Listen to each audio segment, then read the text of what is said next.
Hi everyone, it's V. This is Critical Healing Moment.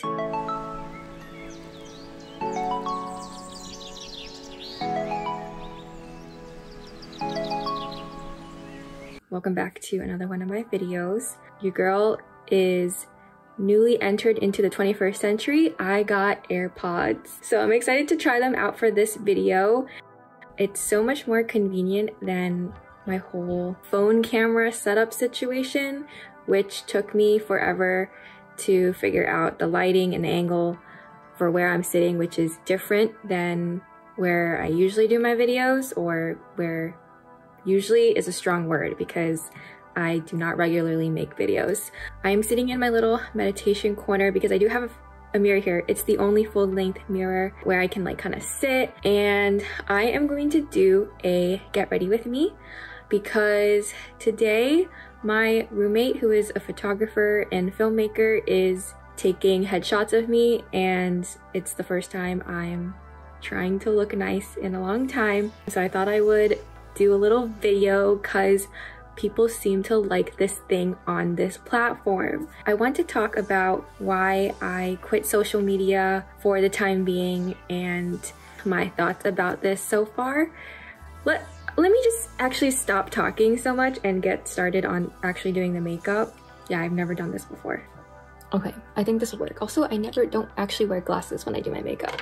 Why did I quit social media? So after the Atlanta shooting, I had been seeing just a lot of activity on the internet. Of course, this was an issue that affected the Asian American community, and on my social media, with the amount of sort of organizing, community building, and networking I've done in the Asian American community, I just have a lot of connections online to people who are in that community and are active in those spaces as activists and organizers and leaders and nonprofit executives and whatnot.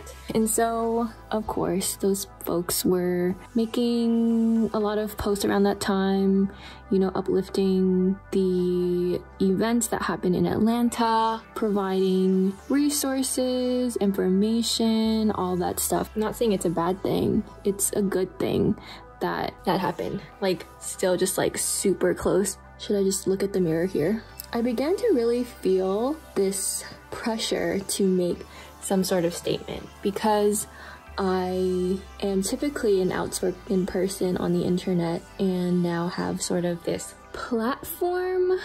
Honestly, the way I sort of made my social medias for Critical Healing Moment was like converting my personal accounts into this one for this, maybe I can call it a brand. I'm not selling anything, but for this project, I just basically converted my personal accounts into Critical Healing Moment. So all of those connections were still on there, but now the way that I was portraying myself was as a brand in a way, despite being an actual human being. And I began to fall into this sort of realm of activisty, this genre of a type of Instagram account, one that posts like infographics and it talks about social justice and all that stuff. And I, from time to time, make posts like that on Instagram, made past tense, when it felt really relevant to me and what I was going through. But I've often treated the internet as a diary in a way, as someone who has had multiple blogs over the years since I was a teenager, just writing about my personal experiences. And for the longest time, back in the late 2000s and 2010s, early 2010s, when everyone was super into blogging, I really wanted to become a lifestyle blogger. And I was really into DIYs, thrifting, fashion, because I had a really unique and kind of weird fashion sense when I was younger. That was really based around like thrifting and secondhand and upcycling and things like that. I really wanted to just be a fashion lifestyle influencer. I guess the word influencer didn't exist then, but just like fashion blogger. lifestyle blogger. So I had all these blogs and I would write, you know, about things, and that's sort of been my experience on the internet. But it has always been that I was writing about things that I was experiencing and things that were relevant to me and my life. What I had learned when I was reading in school, when I had been working in internships, then when I began to be involved in social justice and activism. So that's kind of where my content creation on the internet started. I'm just really spending a lot of time on my eyebrows because they spread out a lot, but there's not a lot of hair. So I gotta figure out what this situation is. And I did pluck them a few days ago, but I just want it to be very precise. That's how I sort of started making things on the internet. I have so many blogs, like literally so many. By the way, this is my whole makeup collection. I decluttered a lot of things and I don't even really buy makeup, haven't in like the past 3 years really, except for this mascara that I recently bought a few months ago because I thought that I would wear it as something to do in my morning routine when I woke up from my job at 4 a.m. But I just stopped wearing any kind of makeup. I used to wear makeup like when I first started my job, and I'm like, literally no one cares. Yeah, so that was the beginning of my content creation online. The sort of boom of like Instagram therapists happening, and when people on Instagram started like writing about mental health and like making posts about wellness and all that stuff, I was also on my healing journey, and that was really alive for me then. That was like when I saw this niche pop up for me again, where it's like, ooh, like this thing is like super relevant. Like what is relevant for me is relevant for a lot of folks right now. And so I decided to, something that I had been wanting to do, make a YouTube channel, just like jump into it with Critical Healing Moment after I had like a couple blogs with different names where I started writing about Asian American mental health, but I wanted to reach a wider audience, and something like YouTube where an algorithm can push you out was appealing to me because I wouldn't really have to like share out my blog link and like pay for a domain name and all that stuff. And so I made my YouTube and then I converted my Instagram. Okay, basically that's the origin of Critical Healing Moment and in terms of social media presence. So as I spent more and more time in that space and I began to follow more of these therapist, mental health influencer, wellness coach accounts, I started to feel this pressure to conform myself and my brand identity to what they were doing. And I was like, oh, I gotta make more infographics. I gotta have more frequent posts. I have to plan my post out. There has to be an aesthetic. There has to be color coordination. There has to be good photography. And honestly, I'm really bad at that stuff. For as creative as I am, I'm mostly like someone who makes treasure from trash. And I do not like that sort of pristine look. My life is a beautiful, cluttered mess. So I tried for a little bit to kind of do that whole thing, but it's really not my forte, and I've done research into it, and it's just like I cannot muster up the energy to even really care about that because it takes so much time and effort, and it's like literally all I like to do is talk. Which is why also like setting up the cameras and stuff and the lighting and whatever is just like so much work, and I like hate doing that. That's, I think, the worst part of YouTube videos because I don't have the best equipment and the best situations in terms of, and is it a mess over there? Like what is happening over there? I don't even know. I just don't have the best like aesthetic life for that, so it's really annoying. But anyways, as I spent more time in that sort of space and community and believing that this is what I want to work towards in a way for financial independence and liberation, I felt like that was the only way to do it. And I mean, I don't make any money off of here. I've made like $800 from a fundraiser that I did for my birthday last year, but you can currently donate to my Ko-fi page. The link's in the description of literally every video. So, someone donated me $3 on one of my videos recently who I don't know, and I'm like, thank you person, random person who PayPal'd me $3. But I still do want to figure out a way to make money off of this thing and not rely on ads, because I don't want to be selling things to people. And sponsorships, I think, will be like very rare for me because I don't talk about things that sponsors will want to fund. Oh no, like just talking is a huge distraction for me while doing this. Let's just brush it out. I have eyebrows. Oh god, I never wear makeup. What do you do next? Let's see. I'm going to put on foundation. Okay, so back to the whole like thing with the Atlanta shooting. Like, Asian American social media, which like went off, and Asian American sort of mainstream media also kind of went off, and it all became very overwhelming.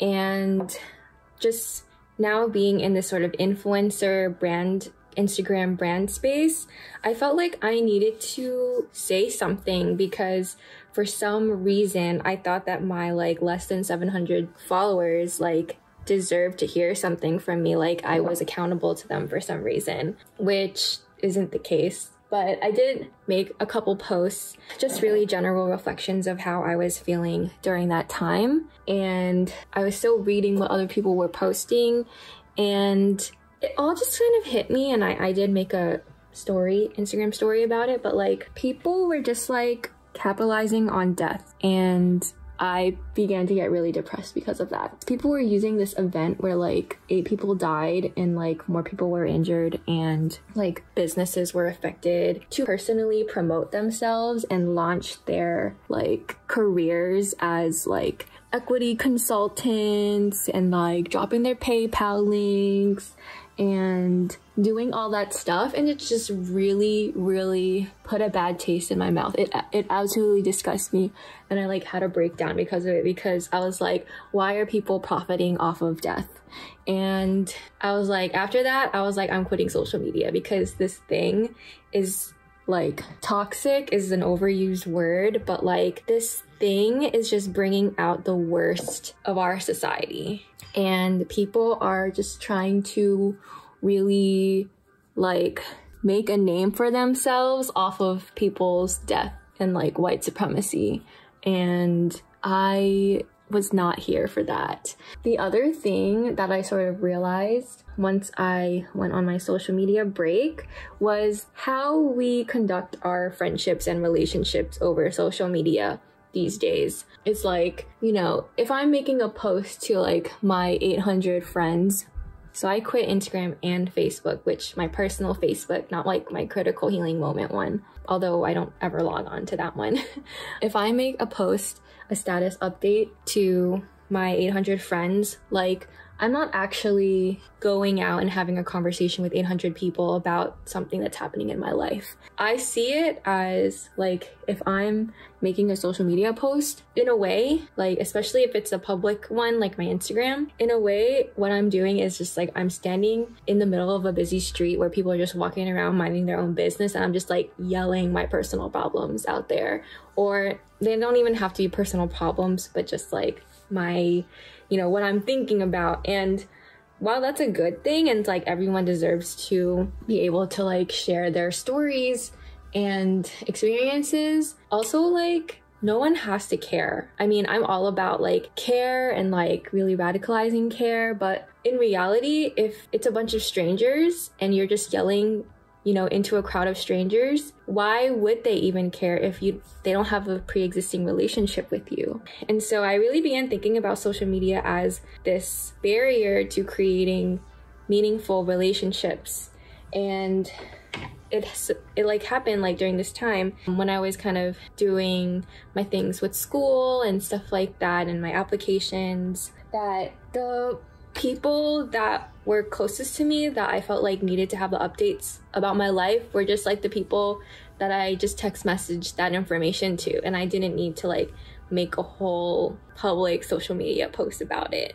And it's also more respectful to them because they hear it from me personally that I care about them enough to share this information with them, instead of broadcasting it to my, you know, 800 friends who are like mostly acquaintances and like people from high school I don't talk to anymore, you know? When I was younger, I hate sounding like I'm old, like I'm 28 years old, but when I was younger, meaning like when I was like 20, 21, and I was in college, and I got really into social justice, and I got really into like Marxism. I've never actually read Marx, okay? I tried to listen to a audiobook of Das Kapital while driving, and I almost fell asleep. But anyways, when I was younger and I was learning all of these new words and things like that, and I used social media to connect to people who also had the same viewpoints as me and learn from them, because I just wasn't surrounded by like actual people who were thinking about these things, were interested in these topics in my real IRL life, in my real life. So I use social media a lot, like Twitter, Tumblr. That's kind of where I learned politics in the beginning, when I didn't have access to those resources. Okay, I just did foundation, and then I turned to my own social media, like primarily Facebook, to be like resharing these ideas to people who I was in contact with in my everyday life, like my classmates, people in college, things like that, and just like share these new ideas. And sometimes it would get me into trouble, because I would get into fights because I was too moralistic with my ideas, which I am definitely much better at now, and I've learned a lot since then about that kind of behavior, but it always strained my relationships, let's say. And so what am I doing next? I did foundation, concealer. Let's do eyes. I don't even know what I'm wearing. I wanted to wear this, but it was kind of in my like already worn once pile, and it doesn't look too bad. It has cat hair on it, so I don't know what color to go for. Probably just like neutrals. I honestly love, like, my old roommate gave me these as a hand-me-down. It's probably expired, but I love this palette, and I specifically love this color. It's like a nice rose gold kind of color. It's like more subtle, and it's like metallic. I think I'm gonna wear that one. I usually wear that one if I wear eyeshadow. Anyways, there was this situation, more than a situation. It was a whole like intergenerational trauma episode. I'm laughing now, but it was a whole thing where, you know, once my parents figured out how to use the internet, they added me on Facebook, and at that time I wasn't really as aware of how they used it and what they would see and things like that. Not that I was like posting like inappropriate stuff, you know, if talking about racism is inappropriate for social media, but I would post a lot of my opinions and things like that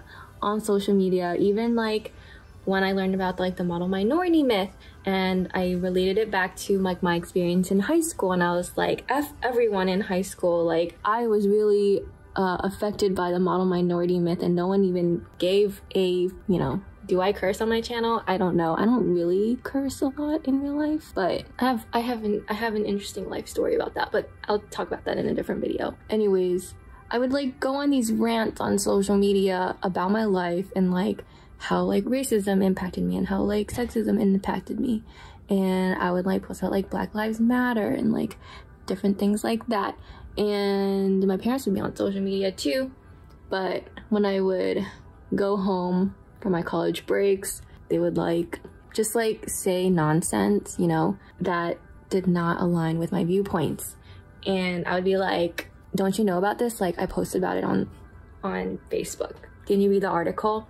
And younger me, that's dumb. Younger me should have known better, and if you do that, just like really evaluate its effectiveness in getting your point across. Because what I was really saying was like, you guys actually don't know who I am, what I think about, what's important to me, because we had no communication skills. And like, social media played a huge part of that, because I thought that if I posted on social media, everyone knew this about me, when they didn't. Because in order for people to actually care about what you're saying, you need to have a relationship with them. And so that's kind of like what played out when I was younger. And man, it's still really relevant to me now in terms of how I think about healing and relationships and trauma and family and technology I don't want to be like posting on social media thinking that like that's what a relationship looks like. Honestly, for my most important relationships, it's just like not even on social media. Like it doesn't even exist, because that is between me and those people and no one else needs to know about it. And yeah, that's all my whole problem with like people posting like couples photos and like posting about their relationship on social media. Like I absolutely hate that. And like if it's going well, like why you gotta tell people about it? Like, and also like pictures and photography, because as I mentioned, I'm getting my headshots taken today, and I feel like I'm so behind on this whole like 21st century world where people just like pose and take pictures all the time. They're like, everyone's literally a model. I take a lot of selfies. I used to, when I used to like actually dress up and like put on makeup and stuff like that. I take a lot of selfies, but when I'm actually out and about, you know, if I'm hanging out with people or, you know, going somewhere interesting, I'm not taking photos of myself in those settings. I'm not taking photos, posed pictures, because why would I want my memories of that experience to be like we took pictures there instead of like actually experiencing the thing? Of course, like when I went to Japan a few years ago, I took a lot of pictures like that, but that's like Japan. It's not just like I'm in this garden that's like in my community. So I absolutely do not like that. And that's why I have so few nice pictures of me, is because I don't ever do that. Even when I like dress up nice, it's just all selfies. Contouring, maybe. Y'all, what's the point of blush? Can someone explain that? Because I don't know what the point of it. I don't really know what the point of most makeup is, actually. Yeah, and I remember when I studied abroad, and actually like I have this study abroad story to share. Like I really want to do a story time about, and I actually filmed something, but I didn't really take time to prepare and like write down all the points I wanted to say, so I was jumping around too much in the story and I just like canceled the video. Like that video is canceled. But just in short, like I had a really negative study abroad experience that is related to white people being white people and colonialism. Just colonialism. And one conversation I had, like this was when Instagrams really started to blow up. Like my cheeks are so shiny now. Wow. This is when Instagram really started to blow up, but like I wasn't really into it because I'm old and I've just like aged out of all new technology. Like did not get a Vine, got really paranoid about Snapchat and then deleted it, and then like did not get TikTok and will never get TikTok. What do I usually do? I do eyeliner. I don't remember how to do makeup. Anyways, when I was studying abroad, like I was trying to explain to this girl on my trip that I didn't really like Instagram and social media because it was a photo heavy, like visually like emphasized medium. And during that time, as you recall, I was really into blogs and I was really into like the written word. And during that time I was also into poetry and I was writing poetry. And I was just like, I don't like Instagram because like it's just about pictures and like you actually don't get to like talk about your experiences. Okay, I think I should not talk so that I can get this right. The stakes are high for this eyeliner. It looks cute, right? I don't know, is this like style not in anymore? This is just the only way I've learned to put makeup on. I never know how to get like really close to like the eyelid edge. Like someone explain to me, please. Also, I have, depending on how much sleep I get, one of my eyes has a double eyelid and one of them like doesn't. Today is not the case because I got to sleep in. Okay, let me try to like get super close. That looks pretty good. So I was just like complaining to this girl about her use of Instagram and how I thought it was stupid because she only cared about how things looked and not like processing and like reflecting on things. Which, that girl, does she watch this channel? Does she have access to this information? I think I actually like unfollowed everyone from that trip because it was so triggering to me to just literally see their white faces on my Instagram feed. I gotta say, Instagram has changed a lot since then, because now people really do use it as like a medium for sharing written word and not just pictures, because so many Instagram like infographics. Okay, mascara. I don't own an eyelash curler anymore because what a waste of space and life. Okay, what else do I do here? You know, I should have used this brush for my contouring, right? I use like my blush brush. Let's do some highlighter. Do people really care about Fenty Beauty anymore? I got really into Fenty Beauty when it launched, but then like they didn't actually have a shade for me, but I did find my shade in the NARS Sheer Glow foundation, which is Stromboli. That's my shade. So what else was I gonna say about social media? I had a thought and I forgot about it. I was rewatching the clip I just filmed today, and I remembered what I was thinking of saying and then forgot because I was confused about how to put on makeup. I realized something about myself, that the way that I was using social media was as an outlet when I was like very mentally distressed. So usually when things are going well in my life, I don't feel the need to make any posts unless it's like a funny shit post. What I would do is whenever I would be in a stressful situation, I would just like rant about it on the internet.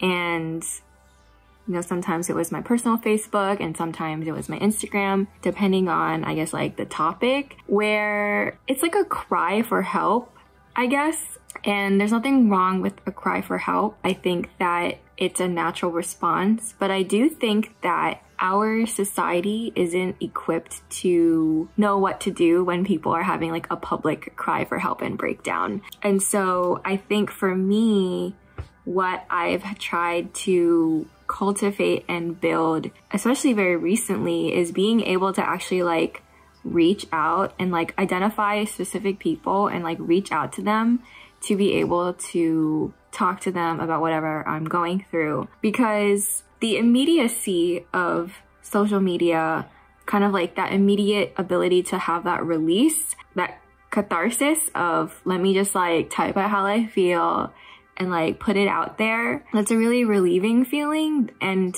just having social media at your fingertips at every moment makes it really easy for you to do that when maybe you would have to like wait to like see someone and talk to someone about it, like a therapist. You know, like sometimes when I used to be in therapy, like something would happen and I wouldn't be able to, you know, see my therapist for like 2 weeks. And so then I would just like go and like rant about it on the internet. And that was maybe not the most productive thing to do, because people don't, I feel like people don't usually like reach back out. Like, you know, if I'm, the return on investment of that is like, you send it out to 800 people, but like you hear back from like maybe one person. And in a way that feels like scripted in a sense, like people who have had some experience in like the social justice world are scripted and like socialized to be like, oh, this is what I say when this is happening, but also like not actually being sure how to proceed after that. Like, reach out if you need anything, like I'm here to support you. But then when it comes down to it, like not actually knowing what to do after saying that. I'll kind of leave it at that. Like, I think by not being on social media, it has allowed for me to actually have conversations with people that are close to me when I need support on something. And it's just a better way to build relationships. Do I need to like put foundation on my neck? Maybe just like bring it down. I don't know. I'm gonna do a little because I've been having these acne scars down here. This is totally the wrong order. I should have done this like way in the beginning. Like, I also have this scar here that's like from cooking. It's cooking oil and started to like act up after like months of not doing anything. So I'm just gonna cover it up like this. I don't know if I'm ever going to go back on social media. Like, I probably will, but it'll be like with a completely different relationship to it. and like just really using it to promote my videos. Honestly, like the only thing is when I post the link to my videos on my social media, I get more views because I hadn't been doing that for the last couple ones. But I did recently for my most recent one, which came out today, which was why I'm not quitting grad school yet. My lips are like not great. Lipstick color for a headshot. You know, I should not go with my favorite little bold burgundy color. That's just like too much. I think I'll go with this color, which I got in Japan. The only makeup I bought during my no-buy makeup year. I think I'll just go on it a lot less. This is like my second social media break in 12 months. And I think the longest, because the last one was like a week. And at this point, it's been like over a month. What else am I doing? The reason why I'm taking headshots is I'm setting up a website. So I'm setting up a website where I'm going to like restart a blog, because originally the first time I thought about doing this video was I was gonna do a get ready with me, but then I kind of walked back on that and I was like, I'm gonna save it for like the first blog post of my new website. And then I was like, whatever, I'm gonna put on makeup today, so I might as well do a get ready with me. So I think this is the look. Hair, not as volumed as I would like it. Maybe I'll do a quick blow dry. Also, like, I gave myself bangs, but no one can tell because my hair is so straight and I just like wear it like this. And literally what I did do with my hair today and every day is just like, when I wash it, I use Hask thickening because my hair is so thin. Thickening shampoo and conditioner. And then I also have this new detangler from the same line. And I just like brush my hair back like this. And that's literally all I do. And I just let it dry, and it just, whatever part it is, and it ends up being a middle part. So that whole like Gen Z millennial debate is like irrelevant to me. I do like the middle part though. I've just been not caring about my hair for so long that the way that my hair looks with the middle part has just been normalized to me. Yeah, so I'm setting up a website and there's gonna be a blog on there. There's going to be more information about me that's not available on my YouTube channel, and more of like a resume, like contact me, work with me. I'm trying this whole entrepreneurship thing, which is something I literally, when I was like 20, 21, I was like, by the time I'm 25, I'm gonna start my own company or business or organization. Here I am 3 years late, but still on it. I'm still on it, okay? So it's never too late to reach for your dreams. Okay, so my glasses are like super dirty. I should probably clean them before. I think I'm going to blow dry my hair and then change my shirt, and I gotta go get my headshots taken. Okay, thanks for watching and listening and sitting through this. Was it hell? Was it insightful? Let me know in the comments. Remember to subscribe, and I'll see you in the next one.